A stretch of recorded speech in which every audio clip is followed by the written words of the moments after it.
Welcome to Baha'i Books and Authors, a podcast which introduces to you writers and the works they've penned related to the Baha'i Faith. We'll explore the inspiration, the process, and the stories behind their work.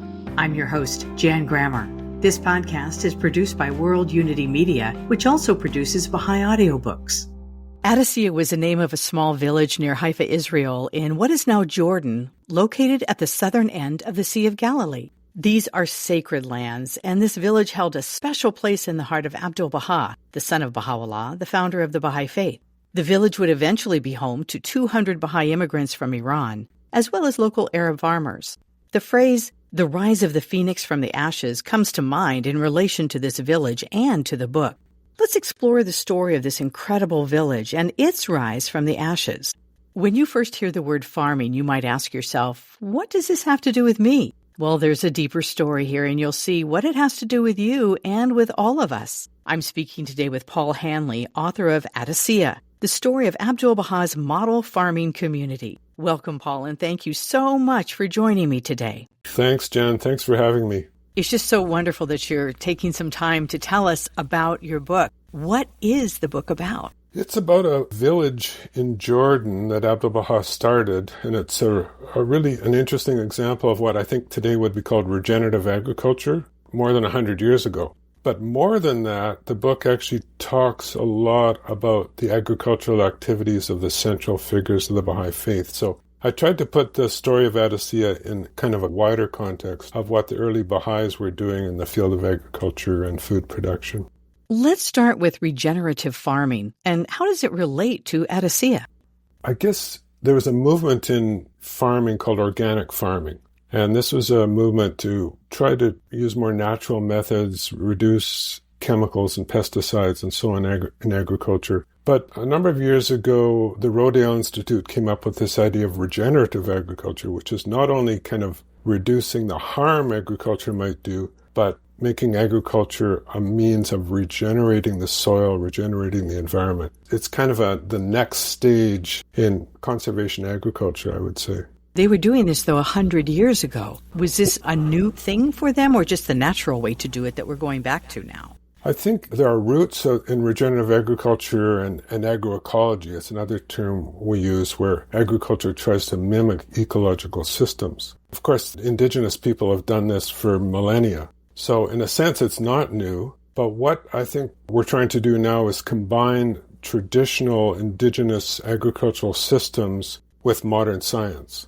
So what are we learning about ecology today from modern science, and how can we combine these two to create a truly regenerative system that addresses many different issues, such as climate change, actually? So the idea is to take atmospheric carbon and put it back into the soil as humus or organic matter. And it's actually a very effective way of addressing climate change. But it also enriches the soil and makes the agriculture more permanent, I guess you could say, more sustainable. Adasíyyih was doing this, I think, in a kind of an inspired way, starting in about 1909. So it's quite interesting to see what's being done there, the story of what's being done there, because it's sort of a really early attempt to do this type of agriculture. You were mentioning that the central figures of the faith, the Baha'u'llah, Abdu'l-Bahá, had agricultural experience. What was that? Well, they all grew up in rural Iran, and you have to realize that in the 1840s, everything was rural. I mean, it was a 90% rural world. Today, it's mostly urban. Over half of people live in urban centers. But at that time, about 90% lived in rural areas. So the Bab, his relatives were farmers, and he spent a lot of time himself in the countryside. Baha'u'llah was a farmer. His family owned several farming villages. He would be managing and administering farms. And when his father died in 1839, Baha'u'llah took over the operation of all the farming villages. And then Abdu'l-Bahá grew up in that environment. So he grew up as a child working with his father on the farms and so on. But then when Baha'u'llah became a Baha'i and later founded the Baha'i Faith, all of their farms were taken away from them, and they lived in exile and prison for the rest of their lives. However, that didn't stop them from promoting farming, which is really interesting. And the fact that Adasíyyih was started by prisoners, really, how they were able to do that in itself is a very interesting story. You have so many stories, things that I had never heard before. I knew that Baha'u'llah had talked about the importance of farmers and really raised them to the highest level of importance. How did you even undertake to write this book and then find all these stories? I had a real help from someone named Iraj Pushti. Iraj was an agricultural extension agent in Iran prior to the revolution there. He had compiled the story of Adasíyyih, so he'd gone and talked to people whose families were from Adasíyyih and collected their stories as much as he could find. He was actually writing a book about that, but he died a number of years ago and wasn't able to complete it. So I became quite fascinated by the paper that he wrote on this, and it gave a lot of information. And so then it was a matter of, okay, starting with that base, digging in and searching out sources where I could find more about Adasíyyih. One of them was the secretary of Abdu'l-Bahá for many years, wrote diaries. And in those diaries, he had a lot of information about Adasíyyih. He was there with Abdu'l-Bahá when Abdu'l-Bahá visited on 4 occasions, and so had many different passages and so on I was able to extract and include in the story. How was the community which grew in this area reflective of the society building powers inherent in Baha'u'llah's revelation? And then how do we use these stories maybe as examples as we undertake to release those same powers? That's a good question. In the Baha'i Faith around the world right now, we're trying to release the society-building powers of the faith, as you mentioned, through a series of community-building activities. And we think, okay, these are brand new ideas to have these devotional meetings, classes for children, for junior youth, and study circles for adults. But all these things were being done by Abdu'l-Bahá and Adasíyyih back in the early part of the 20th century. So these efforts to kind of create this social cohesion, build a sense of community and neighborliness, and have a depth of communication, a depth of relationship at the local level is really, I think social science now is finding this is really essential to building a sense of community on a larger level. To do that at the local level builds to the higher levels of society. So I see the work that Abdu'l-Bahá did in establishing this community, working with the local people to really contribute to the local economy and to their neighborhood, really did release these society-building powers. And we see it in the fact that Adasíyyih was considered a model village for the entire country of Jordan. Interestingly, people like the king of Jordan would come and visit Adasíyyih. The royal family would come and stay there for periods of time. When delegations would come from other countries, they'd bring them to Adasíyyih to show them how advanced agriculture was in Jordan. Was it known that this was essentially a Baha'i village? Yes, it was. And interesting, when the king would come, he would fly in his helicopter, and he'd jump out of the helicopter and leave his guards all behind. He felt comfortable there.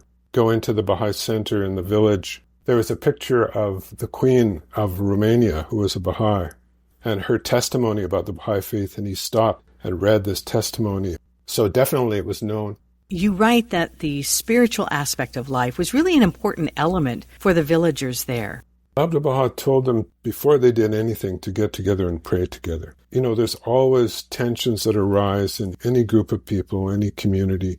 But Abdu'l-Bahá said if we pray together first and then we consult, and we consult about everything that we do. For example, they had to decide, well, who's going to farm which plot of land and so on. And, you can imagine the potential there for tensions about who would get the land that's closest to the water supply and so on. So he would always say, begin with prayer.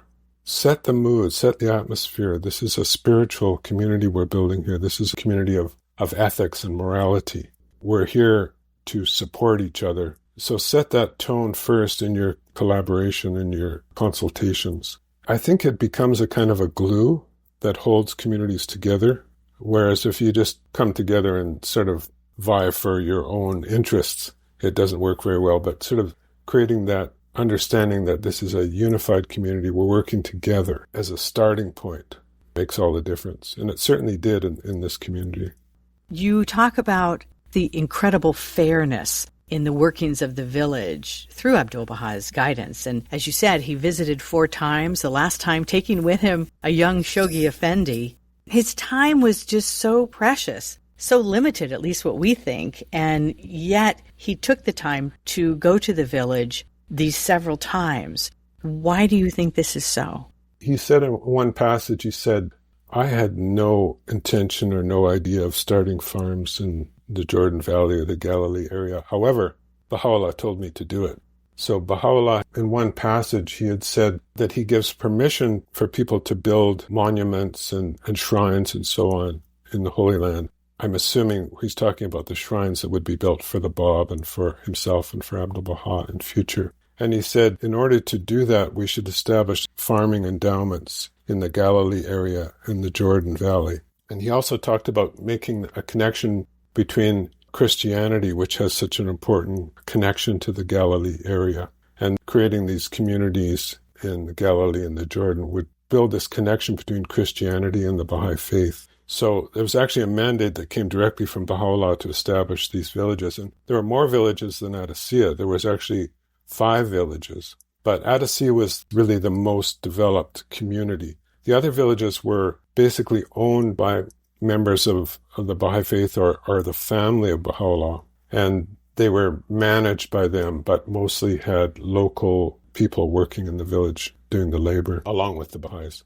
But eventually, some of these villages were sold and traded for land.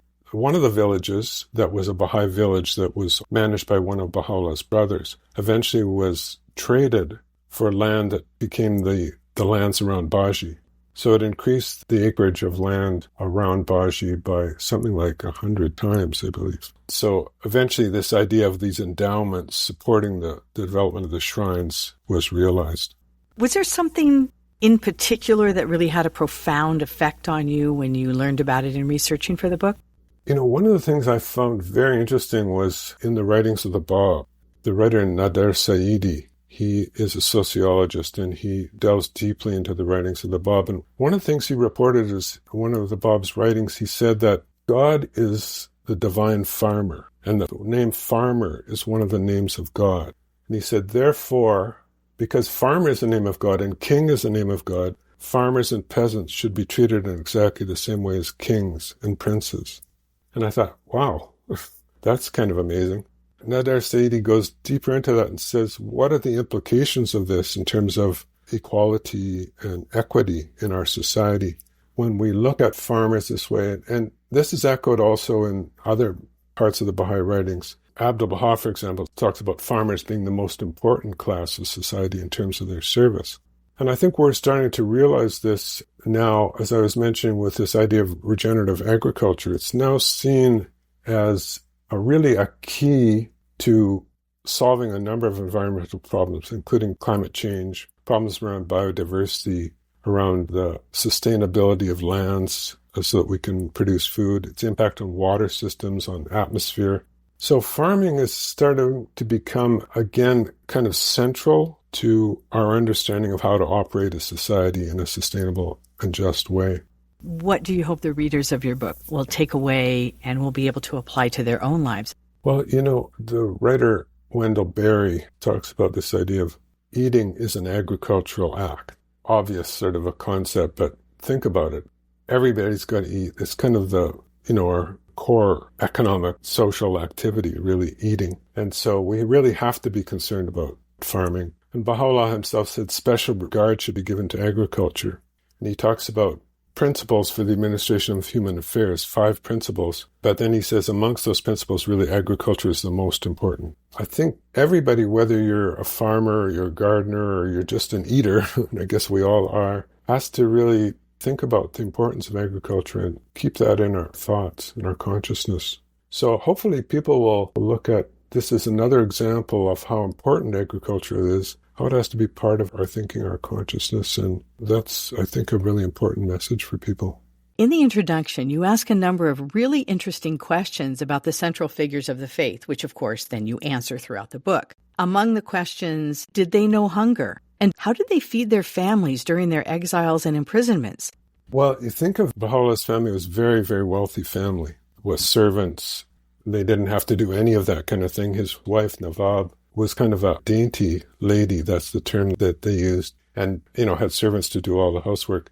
Then suddenly they lost all of their possessions and became poor exiles. They definitely knew hunger. There was starvation that affected them for the rest of their lives. So years of really difficult times. I thought this was really important because the plight of peasants in the world at that time and even today, did the central figures of the faith kind of have an appreciation for what they were going through? And the answer is yes.